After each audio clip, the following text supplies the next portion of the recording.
Hello students, welcome all of you. In this video, I am Abhay Kumar going to discuss production and detection of electromagnetic waves, that is Hertz experiment, followed by J.C. Bose and Marconi production of electromagnetic waves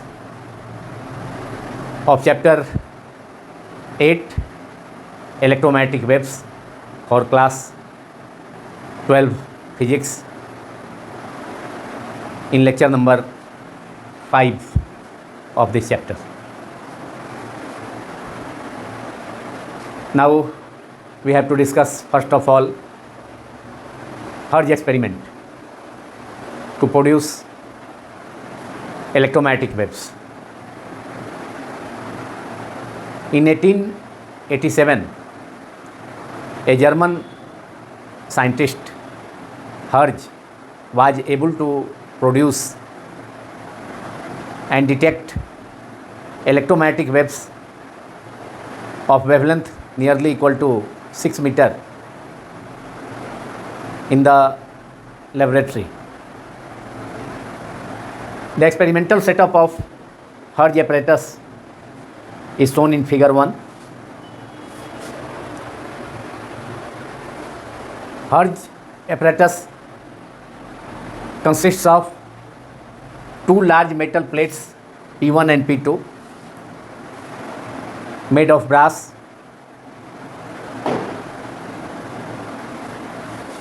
Are connected to two polished metallic spheres S1 and S2 through or with the help of thick copper wires. These two metallic spheres, polished metallic spheres S1 and S2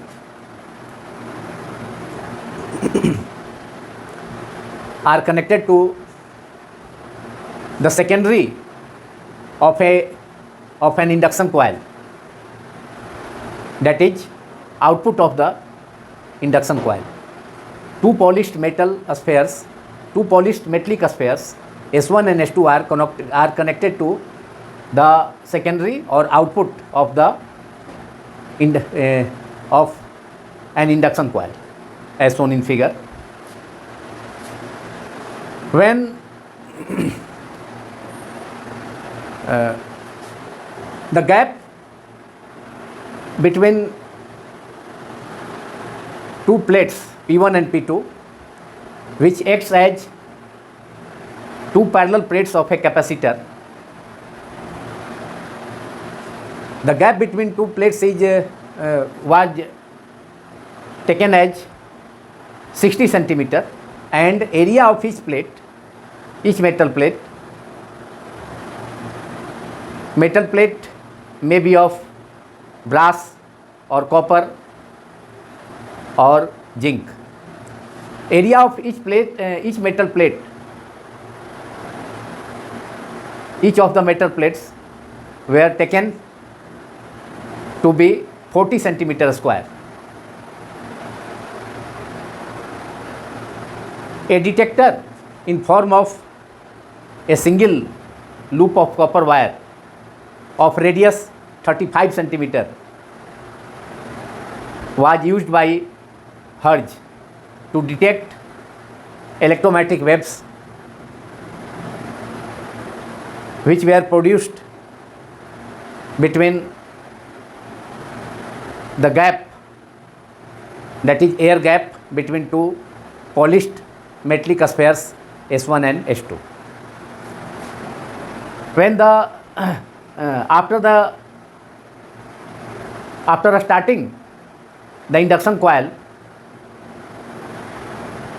a sudden voltage was developed between the air gap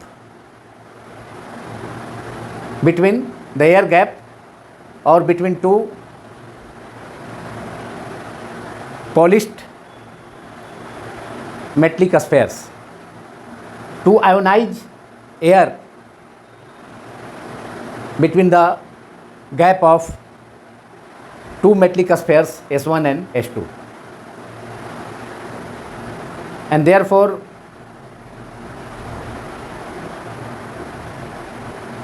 ions, that is electrons and positive ions, due to ionization of air between the gap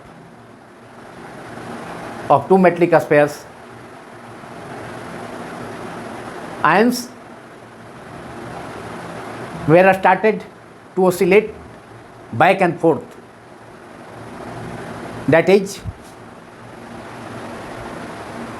repeated high frequency oscillations were produced between two spheres S1 and two metallic spheres S1 and S2 to generate electromagnetic waves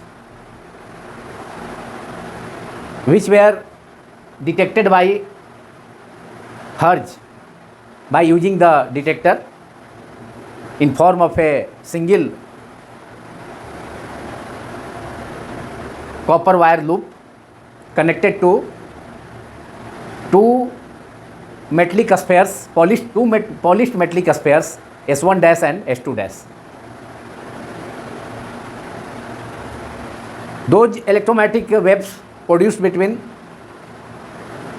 the gap of two polished metallic sphere S1 and S2 were detected by the detector used by the scientist Hertz. For it, two polished metallic spheres S1 dash and S2 dash, that is the detector is kept close to the two polished metallic spheres S1 and S2 connected to two large metallic plates P1 and P2. Thus, Hertz was able to produce electromagnetic wave of nearly 6 meter wavelength inside the laboratory, and also to detect electromagnetic wave, these electromagnetic waves with the help of or by using the detector capital D. सबसे पहले 1887 में एक German scientist हर्ज ने laboratory में, प्रयोगशाला में electromagnetic waves का प्रोडक्शन तथा डिटेक्शन दोनों किया। हर्ज ने नियरली 6 मीटर वेवलेंथ का इलेक्ट्रोमैग्नेटिक वेव को लेबोरेटरी में जनरेट किया, प्रोड्यूस किया। इसके लिए हर्ज ने अपना अपरेटस यूज किया, जिसे हर्ज अपरेटस के नाम से जाना जाता है, और हर्ज अपरेटस को फिगर 1 में डिमोन्स्ट्रेट किया गया है, दर्शाया गया है। इस हर्ज के इस अपरेटस में P1 तथा P2 दो पैरेलल लार्ज मेटलिक प्लेट्स हैं जो ब्रास या कॉपर या जिंक के हो सकते हैं। हर्ज ने दोनों large plates P1 and P2 जिसे कि थिक कॉपर वायर्स की हेल्प से कनेक्ट किया गया है, मोटे तांबे के तारों के द्वारा, दोनों जस्ते के पीतल के ब्रास के दो प्लेट्स ओरिजिनल एक्सपेरिमेंट में कनेक्ट किए गए। ये दोनों प्लेट्स, दोनों metallic plates P1 and P2 किसी कैपेसिटर के दोनों पैरेलल प्लेट जैसा बिहेव करते हैं।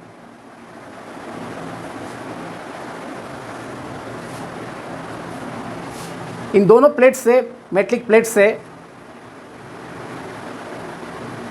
जिन्हें थिक कॉपर वायर से कनेक्ट किया गया है, तो उनसे दो metallic spheres two polished metallic spheres S1 तथा S2 कनेक्टेड हैं, और इन दोनों polished sphere metallic spheres S1 and S2 जिनके बीच का डिस्टेंस बहुत कम, very small, 2 centimetre to 3 centimetre रखा गया हर्ज के द्वारा। इन दोनों मेटलिक स्पेयर्स को किसी इंडक्शन कॉइल, एक इंडक्शन कॉइल के सेकेंडरी से या आउटपुट से कनेक्ट किया गया। दोनों मेटलिक प्लेट P1 तथा P2 के बीच गैप 60 सेंटीमीटर का रखा गया हर्ज के द्वारा, जबकि ईच प्लेट P1 और P2 का एरिया 40 सेंटीमीटर स्क्वायर रखा गया। दोनों metallic spheres, both metallic spheres S1 और S2 के बीच स्थित गैप में एयर के आयोनाइड होने से जब इंडक्शन कॉइल को स्टार्ट किया गया तो अचानक वोल्टेज S1 और S2 के बीच में सेटअप हुआ, प्रोड्यूस हुआ, जिससे कि both metallic spheres, polished metallic spheres S1 S2 के बीच का एयर आयोनाइड हो गया और आयोनाइड होकर के इलेक्ट्रॉन्स तथा पॉजिटिव आयंस प्रोड्यूस हुए तथा इसके कारण वेरी हाई इलेक्ट्रिक डिस्चार्ज के कारण आयंस बैक एंड फोर्थ ओसिलेट्स करने लगे आगे पीछे तथा S1 S2 के बीच से स्पार्किंग प्रोड्यूस हुई। अब पॉजिटिव आयंस एंड इलेक्ट्रॉन्स के S1 तथा S2 के बीच ओसिलेट्स करने से high frequency, that is high frequency oscillations के कारण इलेक्ट्रोमैग्नेटिक वेव जनरेट हो गया, जिसे डिटेक्टर के हेल्प से, जो कि एक कॉपर का सिंगल वायर का लूप है जिसके दोनों इंड्स पर 2 other polished metallic spheres S1 तथा S2 डैश, S1 डैश तथा S2 डैश कनेक्टेड हैं। इन दोनों metallic spheres, polished metallic spheres, जो कि एक सिंगल वायर लूप्स के दोनों इंड से कनेक्टेड हैं, इसको रखा गया both metallic spheres S1 S2 के नज़दीक, जिससे कि S1 और S2 के बीच जो गैप है उसमें आयंस के, मतलब पॉजिटिव आयंस एंड इलेक्ट्रॉन्स के रिपीटेडली लगातार ओसिलेशंस होने से प्रोड्यूस होने वाले इलेक्ट्रोमैग्नेटिक वेव्स को डिटेक्ट किया गया, को रिसीव किया गया इस डिटेक्टर के द्वारा। And this is all about हर्ज apparatus to produce electromagnetic waves of nearly 6 meter wavelength inside the laboratory.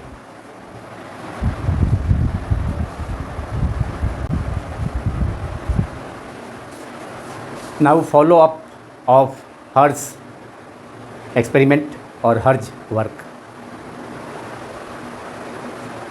After the production of electromagnetic waves by Hertz in 1887 using his apparatus, that is Hertz apparatus. In 1895 an Indian scientist J.C. Bose succeeded in producing and observing electromagnetic waves of much shorter wavelength, that is of very short wavelength ranging from 25 millimeter to 5 millimeter mm. But his experiment, that is J.C. Bose experiment, was confined or restricted to the laboratory similar to Hertz.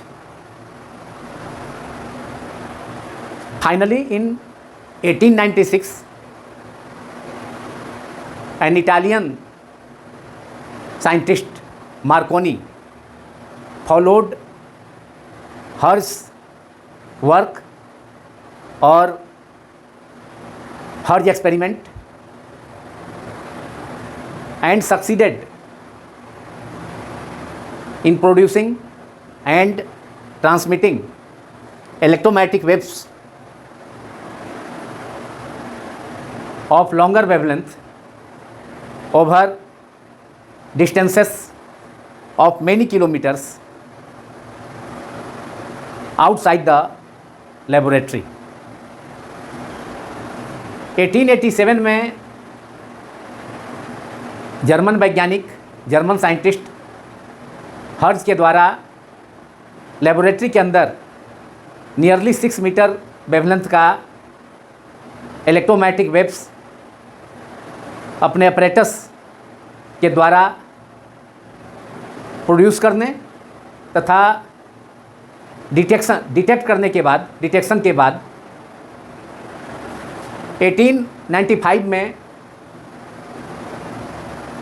एक Indian scientist जेसी बोस द्वारा बहुत ही smaller wavelength का, much smaller wavelength जिसका range 25 millimetre to 5 millimetre था, electromagnetic waves को produce किया गया तथा ऑब्जर्व भी किया गया जेसी बोस के द्वारा।